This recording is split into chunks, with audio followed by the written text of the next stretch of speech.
Chào bạn, có một khán giả nêu ra một vấn đề là có phải mỗi ngày đều có bị ngồi sổ không? Mình thấy ngay cả mỗi ngày đều có thể bị ngồi sổ, chúng ta cũng không cần lo lắng thái quá. Các bạn có biết quái vật Spaghetti không? Đó bắt nguồn từ một vận động xã hội mang mục đích chiêu đùa tôn giáo vào năm 2005.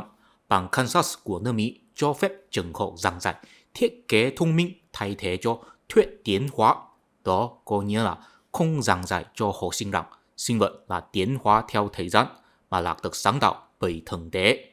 Cho nên có một nhóm người vì muốn chiêu đùa chính sách này cho nên tuyên truyền rằng nếu thế giới là được sáng tạo bởi thượng đế, thế thượng đế trong nội tâm của họ có thể là một quái vật Spaghetti, tại vì dù sao không có ai có thể chứng minh thượng đế có tồn tại và hình dạng là như thế nào.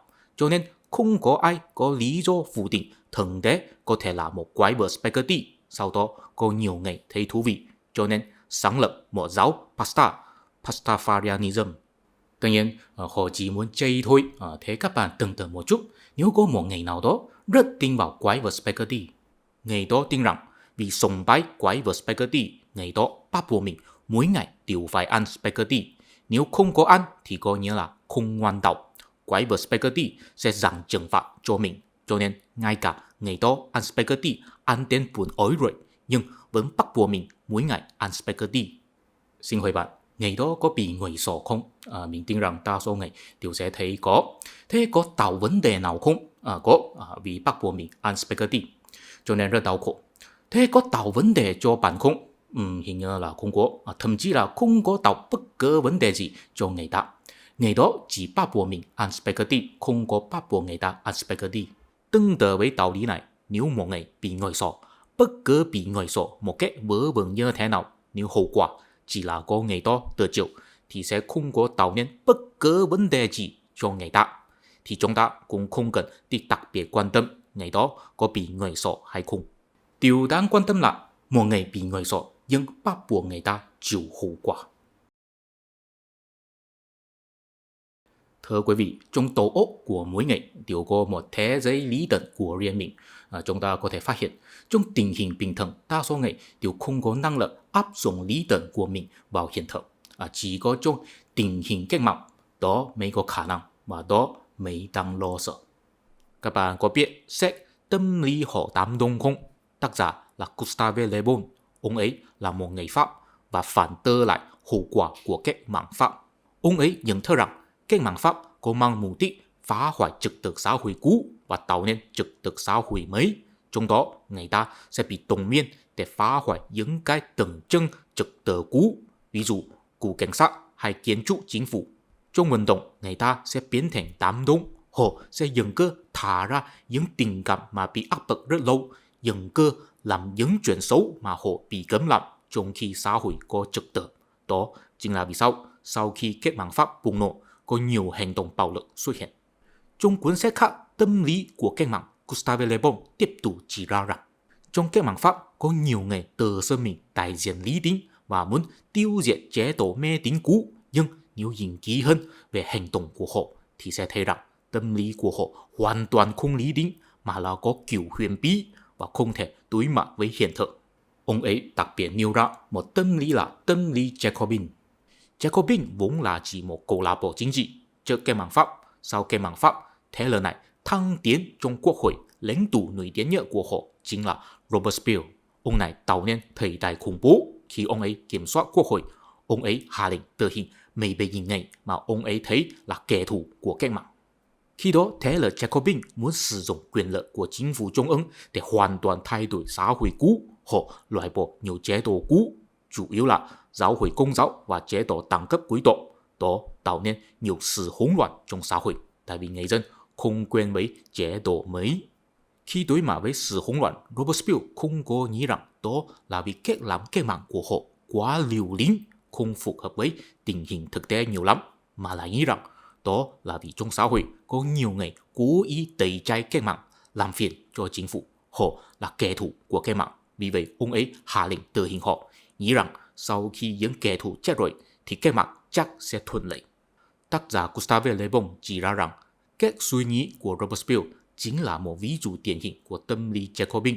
Cụ thể là sau khi nhìn thấy lý tưởng của mình không phù hợp với thực tế, không có đi nghi ngờ lý tưởng mình có phù hợp với thực tế hay không, mà là giải thích hiện thực một cách bóp méo để phù hợp với kỳ vọng của mình.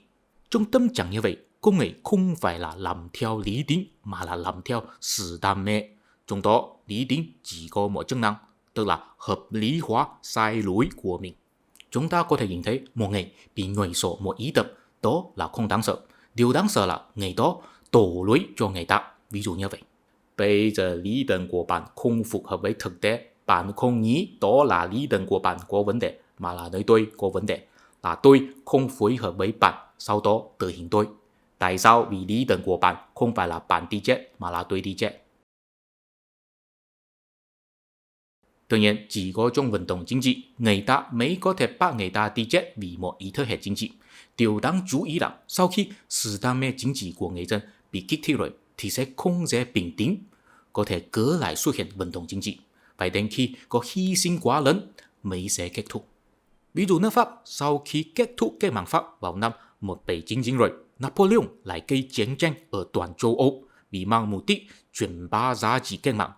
16 năm sau, Napoleon bị đánh bại, nước Pháp hồi phục chế độ quân chủ cũ. Nhưng 16 năm sau, nước Pháp lại có xảy ra cách mạng tháng 7 vì người dân muốn lật đổ chế độ quân chủ, nhưng kết quả là thất bại. 18 năm sau, cách mạng lại xảy ra. Lần này, người dân thành công lật đổ chế độ quân chủ. Cháu trai của Napoleon được người dân bầu cử làm tổng thống, nhưng 4 năm sau, Napoleon thứ hai này lại tự lập làm hoàng đế. Phải đến 18 năm sau, vì bị nước Phổ đánh bại, Napoleon này thoái vị, sau đó nước Pháp mới xây dựng lại chế độ Cộng hòa ổn định. Từ khi bắt đầu xảy ra cách mạng vào năm 1789, trải qua 81 năm mới không cách mạng nữa, cũng không chỉ có nước Pháp có hiện tượng như vậy.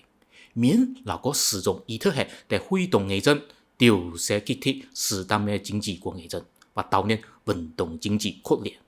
Ví dụ nước Đức, từ khi Hitler tận dụng chủ nghĩa Nazis để huy động người dân ủng hộ một chính phủ ổn định, vận động Nazis càng ngày càng đi cực đoan, không chỉ làm toàn xã hội Đức bị cuốn vào vận động, cũng làm toàn châu Âu bị cuốn vào chiến tranh. Ví dụ Nhật Bản, từ năm 1932, Nhật Bản xây dựng Mãn Châu Quốc, chính phủ Nhật Bản tận dụng tinh thần trung thành thiên hoàng để huy động người dân ủng hộ cuộc đánh chứng, cũng là càng đi càng cực đoan. Kết quả là toàn xã hội bị cuốn vào vận động của chủ nghĩa quân quốc. Ví dụ Trung Quốc, từ năm 1957, Mao Trạch-đông huy động người dân phê bày những người phản động, sau đó toàn xã hội bị cuốn vào đại cách mạng văn hóa. Ví dụ nước Nga, từ năm 2015, chính phủ huy động người dân triển khai giáo dục ái quốc quân sự. Bây giờ xảy ra chiến tranh với Ukraine, không chắc trong tương lai toàn xã hội sẽ bị động viên vào chiến tranh hay không. Chúng ta có thể nhìn thấy rằng sau khi tâm hồn của người dân bị nhồi vào một sự đam mê chính trị, người dân sẽ yêu cầu có vận động chính trị triệt để hơn. Đến khi nhiều người chịu hy sinh rồi, họ sẽ bình tĩnh lại. Và sau khi vận động kết thúc, họ sẽ thấy họ là nạn nhân. Trong sách tâm lý của cách mạng, tác giả Gustave Le Bon có lấy mấy câu phát ngôn của Napoleon làm ví dụ. Trong đó có một đoạn rất thú vị. Sau khi Napoleon bị liều đày, ông ấy nhớ lại một nhà toán học có tên là Monge. Ông ấy nói rằng, có một điều rất phổ biến là có nhiều người không phù hợp với danh tiếng của họ trong cách mạng. Có người nghĩ rằng ông Monge rất đáng sợ. Trong cách mạng, ông lên bục của người Jacobin và tuyên bố rằng ông sẽ đưa 2 người con gái của mình cho 2 người lính đầu tiên bị thương bởi địch, tại vì ông muốn những người quý tộc bị giết. Nhưng bây giờ, Monge là người dịu dàng và yếu đuối nhất. Ông sẽ không dám giết một con cá, thậm chí không muốn nhìn thấy. Tại sao có sự khác biệt ở giữa hồi trước và hồi sau? Tác giả Gustave Le Bon cũng không thể giải thích được. Ông ấy chỉ nói rằng trong vận động chính trị, người ta biến thành đám đông, họ sẽ bị ảnh hưởng bởi tập thể mà không hành động như chính mình. Cụ thể là khi nhìn thấy mỗi người trong vận động đều rất có đam mê, hình như đều muốn góp phần mình, có thể là thực sự được cảm động hay là sợ hãi không theo kịp tập thể, cho nên sẽ làm ra hành động có đam mê mạnh hơn và cực đoan hơn. Đó là vì sao vận động chính trị có xu hướng cực đoan hóa. Lực ở đằng sau chính là áp lực tập thể. Cho nên chúng ta cũng có thể phát hiện sau khi vận động chính trị kết thúc, người ta rất khó nhận thức mình phải chịu trách nhiệm. Sau nước Đức bị đánh bại, những quốc gia thắng lợi tổ chức phiên tòa xử lý tội phạm chiến tranh. Trong phiên tòa xử lý Adolf Eichmann, ông ấy là người phụ trách công tác diệt chủng người Do Thái. Nhưng ông ấy cứ kiên trì nói rằng ông ấy chỉ là nghe theo mệnh lệnh của cấp trên, không nên phụ trách tội diệt chủng người Do Thái. Nhưng mà dù sao, ông ấy vẫn bị tử hình. Bây giờ chúng ta biết rằng người Đức rất cố gắng xét lại tội ác chính mình trong chiến tranh. Nhưng thật ra, trong khi bắt đầu không phải là như vậy. Mình góp ý các bạn đi coi một bộ phim có tên là Labyrinth of Lies. Trong đó kể lại câu chuyện rằng khi bắt đầu người Đức chỉ có xét lại tội lỗi phá hoại tài sản và sinh mệnh trên chiến trường, không có xét lại tội ác diệt chủng người Do Thái. Là vì có một nhóm người thiểu số mà có cảm giác đạo đức rất mạnh, vì họ nỗ lực hoạt động mới làm người dân nhận ra rằng chính phủ Nazi hóa ra có chính sách diệt chủng người Do Thái. Không muốn đối mặt với tội lỗi mình, đó là thiên tính của nhân loại. Tình huống của Nhật Bản thì lúng túng hơn nữa. Sau Nhật Bản bị đánh bại, tuy có một số nhà lãnh đạo bị tử hình vì tội ác chiến tranh, nhưng mà tại vì thiên hoàng không có bị chịu trách nhiệm, cho nên đa số người Nhật Bản cũng thấy họ không có tội ác chiến tranh, họ chỉ là bị đánh bại thôi. Những tội phạm chiến tranh chỉ là cúng vợ cho quốc gia thắng lợi thôi. Trong chiến tranh, tất cả mệnh lệnh đều là đưa ra bằng danh nghĩa là phục vụ thiên hoàng. Mỗi binh lính hy sinh đều là vì muốn trung thành với thiên hoàng. Nếu thiên hoàng không có trách nhiệm thì mỗi người đều không nên có trách nhiệm. Nhưng mà nếu thẳng thắn nói ra tâm trạng như vậy, hình như có một chút không chính xác chính trị. Hình như người Nhật Bản phải chấp nhận mình có tội ác mới phù hợp với kỳ vọng của quốc tế. Tâm lý phức tạp như vậy có được biểu lộ trong phim Hikari Koke. Câu chuyện của nó là một thuyền trưởng bị nghi ngờ rằng có ăn thịt của thuyền viên bị sống sót khi gặp nạn biển. Trong phiên tòa xử lý thuyền trưởng đó, ông ấy chỉ biết cứ nói rằng tôi cứ dừng lại. Sau đó, phim kết thúc trong cảnh là trên tàu ốc của ông ấy có xuất hiện một hào quang thiên thần, không chắc ông ấy có tội hay không. Đó chính là tâm lý phức tạp của người Nhật Bản. Sau khi vận động chính trị kết thúc, họ thấy họ có cứ nỗ lực dừng lại trong vận động, nghe theo mệnh lệnh của chính phủ, chịu áp lực của tập thể. Nhưng sau vận động, họ bị người ta bảo là có tội ác. Thật ra, vận động chính trị là một hiện tượng của hiện tại. Trong xã hội truyền thống, chỉ có quý tộc hay quan liêu mới có tham gia chính trị. Đại đa số người dân chỉ cần tập trung lao động, họ không có trách nhiệm chính trị. Nhưng mà trong thời hiện tại, nhà nước có năng lực động viên toàn xã hội triển khai vận động chính trị. Cũng là vì có khái niệm dân tộc, vận động chính trị được coi là một hành động tập thể của toàn dân tộc. Cho nên, trên lý luận, nếu vận động chính trị có tạo ra tội lỗi thì đó nên là tội lỗi của toàn dân tộc, thế mỗi người đều có trách nhiệm.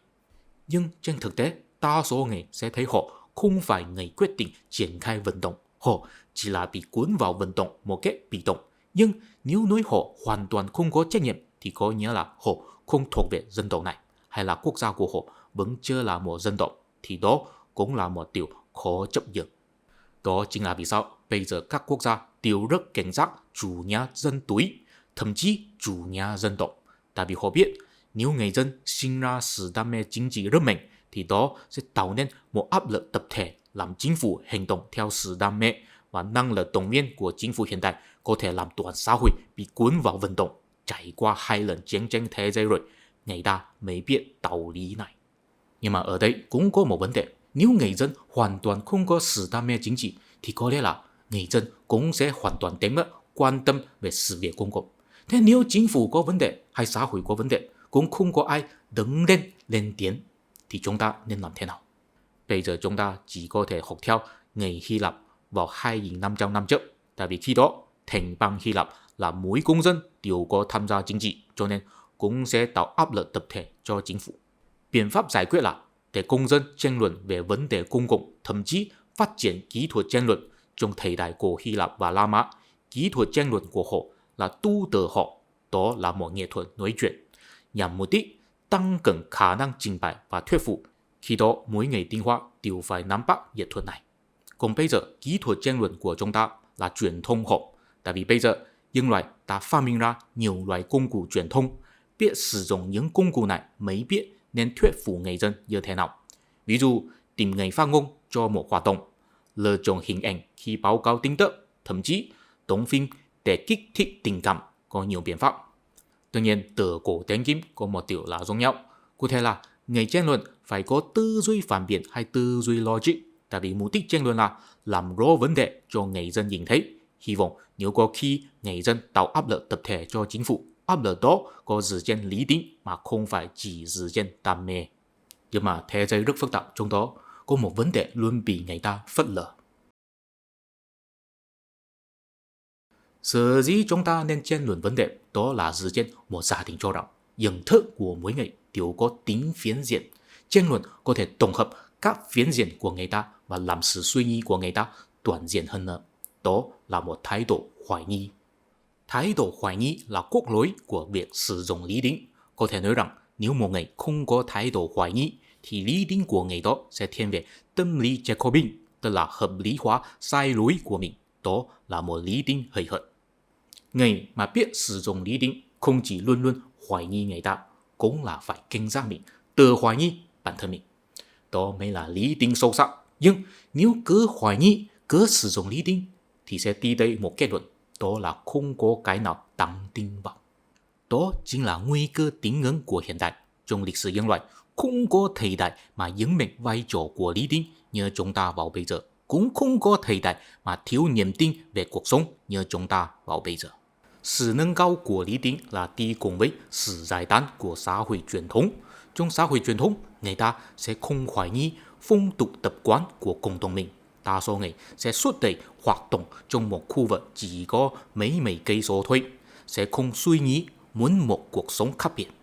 Nhưng nếu một xã hội có xảy ra phong trào khai sáng thì mỗi người tự cổ vũ sử dụng lý tính và luôn hoài nghi. Kết quả là có nhiều người hoài nghi cuộc sống truyền thống và ngưỡng mộ cuộc sống tự giải phóng.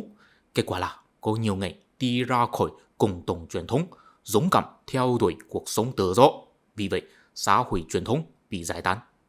Bây giờ, người ta có thể lựa chọn cuộc sống mà mình muốn, nhưng chúng ta có thể phát hiện người ta không có vì vậy cảm thấy hạnh phúc.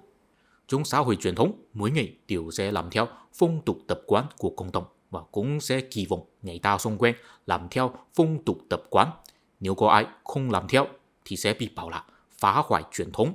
Vì vậy, đa số người sẽ thấy rằng cuộc sống của mình là điều đương nhiên, tại vì người ta xung quanh đều có cuộc sống giống nhau, đều là làm theo truyền thống. Nếu có gì không tốt, đó là vì không may mắn, không phải là truyền thống không tốt. Còn sau khi xã hội truyền thống bị giải tán, người ta phát hiện mình bước vào một mạng lưới khổng lồ. Trong đó có hai quan hệ mà mình không thể tránh được, đó là thị trường và quốc gia. Hai quan hệ này ảnh hưởng người ta suy nghĩ giá trị cuộc sống rất nhiều. Người ta phải làm việc trong thị trường, mục đích là vì kiếm tiền. Thế giá trị cuộc sống là gì? Đó là biến thành người có nhiều tiền. Nhưng có nhiều tiền hay không là điều tương đối. Vì vậy, dù có bao nhiêu tiền, người ta vẫn luôn nghĩ rằng tại sao có nhiều người có nhiều tiền hơn tôi? Tại sao hình như chỉ có tôi không có tiền? Không tìm giá trị cuộc sống trong thị trường, cũng có thể đi tìm trong quan hệ với quốc gia. Quốc gia của tôi là một quốc gia vĩ đại. Giá trị cuộc sống của tôi là làm quốc gia của tôi vĩ đại. Tôi rất tự hào. May mắn là ngoài quan hệ thị trường và quốc gia ra, cũng có hai quan hệ nữa. Một là gia đình. Tuy không có tiền và không thuộc về một quốc gia vĩ đại, nhưng nếu có thể tổ chức một gia đình hạnh phúc, đó cũng là một giá trị cuộc sống rất mãn nguyện rồi. Hai là cộng đồng. Người ta có thể tham gia nhiều loại hiệp hội hay tổ chức tôn giáo vì có hoạt động cộng đồng, đặc biệt là từ thiện, cho nên cảm thấy mình có cống hiến cho người ta, cho nên cảm thấy cuộc sống có giá trị. Thị trường, quốc gia, gia đình, cộng đồng, đó là 4 yếu tố tạo giá trị cuộc sống cho chúng ta. Vì vậy, nếu có một xã hội người ta không thể tạo cộng đồng, không thể tổ chức gia đình, không thể thành công trên thị trường, thì sẽ chuyển sang tìm giá trị cuộc sống trong quốc gia, sinh ra sự đam mê chính trị mình. Thì sẽ xuất hiện nhiều người quan tâm vấn đề công cộng thái quá, tham gia hoạt động công cộng thái quá, đó có khả năng làm xã hội phân liệt hay là xuất hiện chủ nghĩa dân tộc cực đoan. Vì vậy, bây giờ phương Tây có xuất hiện đấu tranh giữa kén tạo và kén hiếu. Trung Quốc có xuất hiện chủ nghĩa dân tộc cực đoan. Thật ra, chúng có bản nguyên giống nhau, nhưng có triệu chứng khác biệt. Bản nguyên đều là vì xã hội truyền thống giải tán rồi, thị trường trong nước đã phát triển đến giới hạn rồi, và nhiều người không thể tổ chức gia đình, người ta lấy biến tổ chức cộng đồng. Chỉ là ở phương Tây, vì mỗi người đều có thể tự lựa chọn đi ủng hộ một lập trường chính trị mà mình muốn. Còn ở Trung Quốc thì chỉ có thể ủng hộ lập trường nhà nước. Cho nên ở phương Tây là xuất hiện sự phân裂xã hội, còn ở Trung Quốc là xuất hiện chủ nghĩa dân tộc cực đoan. Lý Tính làm người ta khai sáng, nhưng cũng là vì Lý Tính luôn hoài nghi, cho nên làm xã hội truyền thông giải tán. Kết quả là thả ra nhiều người có đam mê chính trị rất mạnh và tạo nên áp lực tập thể, làm toàn xã hội bị cuốn vào vận động chính trị. Tuy nhiên, có đam mê chính trị mạnh không nhất định sẽ tạo nên vận động chính trị. Thông thường vì trong đó có bản thân ngôn ngữ. Vì muốn tránh sự đam mê chính trị đi hướng cực đoan, cho nên chúng ta nhấn mạnh phải có tranh luận lý tính, nhưng không phải mỗi người đều có năng lực sử dụng lý tính đi hoài nghi, đặc biệt là khi tranh luận phải sử dụng ngôn ngữ. Thưa quý vị, chúng ta phải chấp nhận một điều là không phải mỗi người đều hiểu rõ về ý nghĩa của ngôn ngữ mà mình sử dụng, đặc biệt là khi chúng ta sử dụng những khái niệm trừu tượng và rất lớn trong tranh luận. Các bạn có biết chủ nghĩa phân đông Orientalism không? Đó là một khái niệm do Ibn Said đưa ra. Ông ấy là một người Palestine, sau đó được giáo dục trong trường học của người thực dân Anh. Ông ấy chỉ ra rằng khi phương Tây bèn chứng đến phương Đông, có nhiều người phương Tây nghiên cứu phương Đông. Nhưng khi họ nghiên cứu phương Đông, họ là dựa trên truyền thống học thuật phương Tây và có mang cốt nhìn của chủ nghĩa thực dân. Cho nên phương Đông trong miêu tả của họ không nhất định là phù hợp với ý tưởng mà người phương Đông tự nhìn bản thân mình. Không chỉ là vậy, tại vì phương Tây đã hình thành một bá quyền toàn cầu, cho nên có nhiều người phương Đông muốn học tập phương Tây và hiện đại hóa văn hóa của bản thân mình. Kết quả là họ cũng chuyển sang sử dụng khái niệm từ truyền thống phương Tây để miêu tả văn hóa của mình. Vì vậy tạo nên cuộc thực dân văn hóa, tức là văn hóa bản xứ phải phụ thuộc vào ngôn ngữ và khái niệm của văn hóa ngoại lai. Ví dụ bây giờ chúng ta có sử dụng nhiều từ ngữ hiện đại, ví dụ chính phủ, quyền lợi, xã hội hay tự do. Chúng đều là từ ngữ phiên dịch từ ngôn ngữ phương Tây mà không phải hình thành trong truyền thống của chúng ta. Tất nhiên, hấp thu văn hóa ngoại lai là một điều bình thường, nhưng không phải mỗi người đều có thể hấp thu một cách hiệu quả. Chúng ta có thể phát hiện một hiện tượng là bản thân ngôn vì cuộc thực dân, colonial aphasia. Đó có nghĩa là vì cuộc thực dân văn hóa, một văn hóa đánh mất sự truyền giao truyền thống, vì cớ sử dụng từ ngữ ngoại lai cho nên cũng đánh mất năng lực sử dụng từ ngữ chuẩn xác để biểu đạt và cũng đánh mất năng lực hiểu biết ý nghĩa ở đằng sau câu nói của người ta. Hiện tượng như vậy có xuất hiện rất nhiều ở quốc gia của châu Phi, đó chủ yếu là vì truyền thống của họ quá yếu, hoàn toàn bị chi phối bởi văn hóa phương Tây, cho nên không biết sử dụng ngôn ngữ của mình để biểu đạt bản thân mình. Nhưng mà nếu chúng ta nhìn kỹ hơn thì sẽ phát hiện rằng miễn là khi ngôn ngữ không có liên kết với kinh nghiệm cuộc sống, đó đều sẽ tạo nên bản thân ngôn. Bản thân ngôn vì cuộc thực dân là vì người bản xứ phải sử dụng ngôn ngữ ngoại lai mà không có liên kết kinh nghiệm bản xứ.